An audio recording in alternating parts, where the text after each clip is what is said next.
दिल्ली के अंदर बड़ी बैठक होने जा रही है। दिल्ली में इंडिया गठबंधन की बैठक होने जा रही है और एक लंबे अरसे के बाद में यह बैठक होने जा रही है। इस बैठक में कौन कौन से नेता पहुंचेंगे, इस बैठक में एजेंडा क्या होगा और इस बैठक में क्या फैसला लिया जाएगा, इस पर तो हम बात करेंगे ही करेंगे।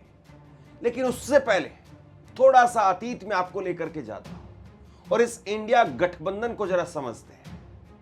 2024 से पहले जहां नरेंद्र मोदी वो अपने आप को अपराजित समझ रहे थे और नरेंद्र मोदी को कोई हरा नहीं सकता है और भाजपा की 400 सीटें आकर के रहेंगी ही रहेंगी। जब ये लाइन लिखी जा रही थी और ये लाइन लिख करके हर किसी को बताया जा रहा था कि बीजेपी में रहने का मतलब यह है कि सरकार में रहे, बीजेपी के साथ में चलने का मतलब यह है कि सरकार के साथ चलना।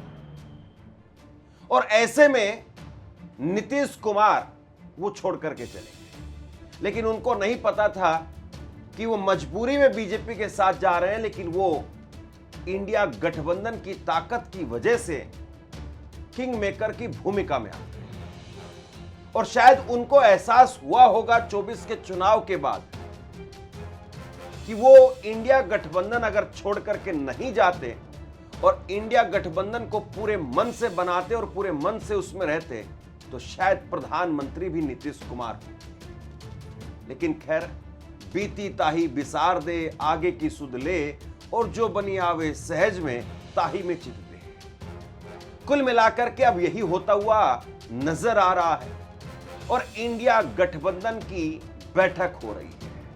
आखिरी बैठक जो हुई थी वो 7 अगस्त 2025 को हुई थी। राहुल गांधी ने एक डिनर, रात्रि भोज दिया था और रात्रि भोज था राहुल गांधी का।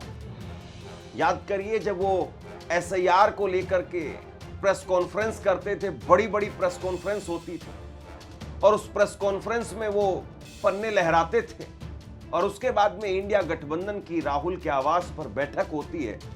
25 दल उस बैठक में शामिल हुए, 50 नेता उस बैठक में शामिल हुए और राहुल गांधी के सुर में सबने सुर मिलाया।